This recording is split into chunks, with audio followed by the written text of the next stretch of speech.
Demo of Hyperwar is here, and now we can all play it. Surprise!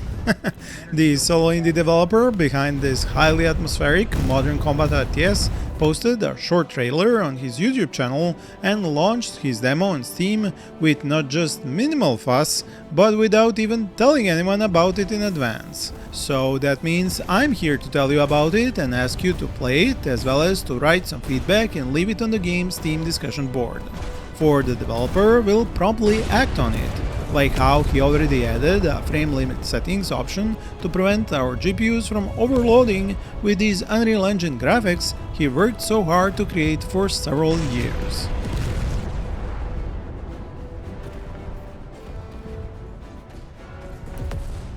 Naturally, not everyone can agree on a single vision for how a game like this should look like. Its developer, for example, loves to make it very atmospheric, with a system of reducing your visual quality as you lose battlefield control, radar range and video picture quality, which are tied into the amount of energy you put into that system. On top of that, he has enabled by default blur, glare, light shafts, weather effects like rain, night and day cycle, and while you would find people applauding such additions individually, when these are all put together, they can give you, as a player, a really hard time to read the battlefield. Now, this can be looked at from two opposing points of view. The first is that control, which is one of the cornerstones of RTS games, requires visibility, and every game feature or element which reduces visibility also reduces the player's ability to control the battlefield and in turn reduce their satisfaction with the gameplay. This is already starting to be obvious by the number of posts on Steam mentioning this. On the other hand, the solo indie developer behind Hyperwar never advertised his game in a fashion which would promise such spotless battlefield control. On the contrary, the game's description on its Steam store page specifically mentions, and I quote, "Always pay attention to your energy levels, because too little energy means poor visibility. You also have to expect consequences if buildings are damaged. The more energy you invest in your radar and communication systems, the more extensive and stable the connection to your AI-controlled units on the battlefield will be." So his vision for the game from the start, and in many videos I showcased Hyperwar during its development on my channel, has been to put the player in the seat of a commander who doesn't have perfect battlefield vision.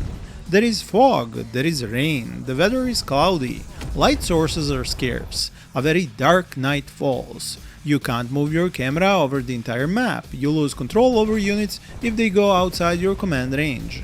If your radar building is damaged or destroyed, or even just your power level fall, you lose the most crucial element of RTS gameplay, control. And then you watch helplessly as the base you constructed gets overrun, your turrets get knocked out one by one, the lights on your buildings start going dark, and the visual feed of your base you spent all that time constructing gets worse and worse, until you start to feel that isolation and are left with nothing to do except to accept defeat and shut down your command screen. This is Hyperwar. That is the premise, and this developer managed to deliver on it just by himself. I can completely understand and relate to the player's objections about how such gameplay impacts players' ability to manage the battlefield and control their units. And for a lack of a better term, we RTS players have been spoiled by close to perfect and almost omnipotent vision and control. I see strategic zoom options being asked by players in more and more new games. I notice feedback for other games going into the direction of UI and presentation of it on the screen more and more, because the genre has lulled us into always having both perfect vision and perfect control over the battlefield and units. But this game challenges that premise. It asks you to accept the low bandwidth and low quality visual feed. It requires you to guard your radar station more diligently than your HQ building. It introduces a single point failure state in the game, where losing either your power production or your radar station is practically equal to game over. This is not what the player base is used to, but it is what reality is like. Imagine taking out a modern army's communications entirely. Drones falling right from the sky, soldiers forced to navigate by compass and hard copy maps, precision munitions not being able to hit their targets, artillery not knowing where to point their massive guns at, aviation not dropping bombs due to fear of friendly fire, helicopter crews too afraid to land fearing a hostile landing zone or an ambush. What's going on here? We awaiting new orders. Hyperwar in that regard feels less like an arcade experience and more like a simulation, and that is before I even mentioned ammo or fuel mechanics. As a hardcore fan of Homeworld, even the first game's fuel mechanics, I am loving this gameplay, but I'm also aware many might find it an exercise in patience and decide it brings nothing but frustration to the table. That frankly is a question of taste, not design. But feel free to disagree in the comment section of this video or the developer's Steam Store page discussion board. Ready for use. Now, if this longest ever introduction rant didn't make you disinterested in the gameplay, I want to tell you what you can expect content-wise in this demo. First of all, there are only 3 available maps. Not all buildings have been enabled for construction or units for recruitment. Additionally, both maximum radar range and possible tech for research have been limited, and while I personally don't fully agree on those 2, I am adamantly against the next 2 being limited, because you can't save or load or set up custom skirmish match options. If Broken Arrow and several other game launches have taught us anything, is that you don't want to limit or prevent players' ability to stop and pick up playing their game whenever it is convenient to them. It simply goes against not just basic gameplay, but against the design philosophy of PC gaming in general. And if there is a second gospel or RTS game devs should learn by now, is that RTS players love the freedom of playing their way. There wouldn't be thousands of mods created if that wasn't the case. And it's infinitely better for you as a game developer to keep your players inside your main game version, creating and playing those gameplay modifications, boosting your sales, reviews and player numbers, instead of losing your player base by a death of 1,000 cuts as they spread out into uncountable other unofficial versions.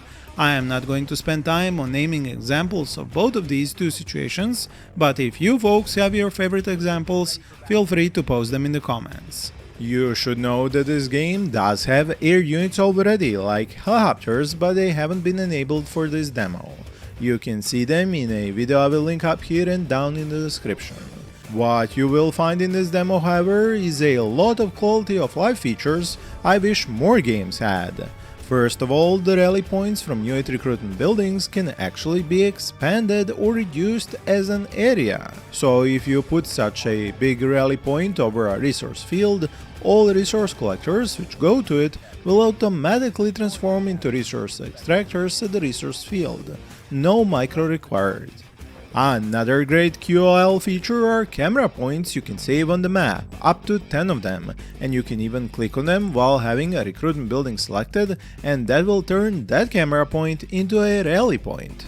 You can also snap your camera to specific buildings shown on one of the UI bars on the bottom, see which control groups are which number and click on them, and customize game markers for in-game mechanics. Something I know many of you are going to love is the fact that you can snap turrets and lights to buildings, and even on top of walls. While wall snapping to each other or building new walls as an extension of a previous wall segment are features in development.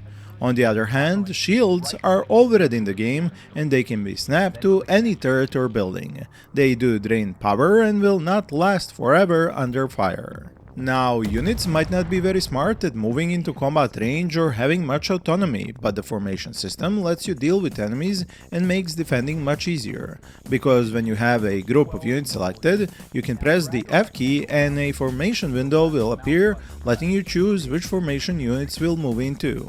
The one downside of this is that a group of units start to move out one at a time and not all at once. It is an odd way to handle formation and unit movement, to be sure, and it is something that will take a while to get used to. One hidden game mechanic I ran into while playing was the fact that constructing power plants and resource storage buildings next to each other invites disaster, as I learned in my skirmish match once enemies blow up one of my power plants. It then created a chain explosion which took out most of my base's power production and half my resource storage modules in a truly Hollywood-worthy detonation. The only way to fix this problem and recover my base was to construct drone bases, research recycled drones, which are just one type of drones as you can have recon, combat and supply drones as well, and then I use them to recycle the metal from my buildings and wrecked vehicles. There are several more ways to recycle units, but the pod gun is another very interesting feature of the game.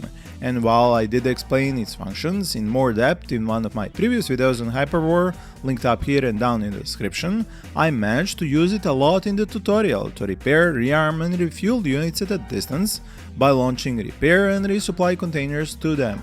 These can repair buildings as well. Since the skirmish mode is made as an endless survival mode right now and there is no enemy base to destroy, you will definitely need this bad boy for when you play it. But before you start playing the skirmish game mode, I highly advise completing the tutorial, no matter how elaborate, long or detailed it might be. This developer has spent a lot of time creating a comprehensive onboarding mission as his tutorial, and for good reason. Hyperwar has a base building system that might look simple enough, but there are important considerations you have to take into account, which you will only learn with experience with the game and will have a hard time intuiting on your own. Clearing terrain to build on is another feature you might not expect, and since you can construct both walls and turrets in this demo, you have to be aware if you are blocking only the enemy's path into your base or your own exits too.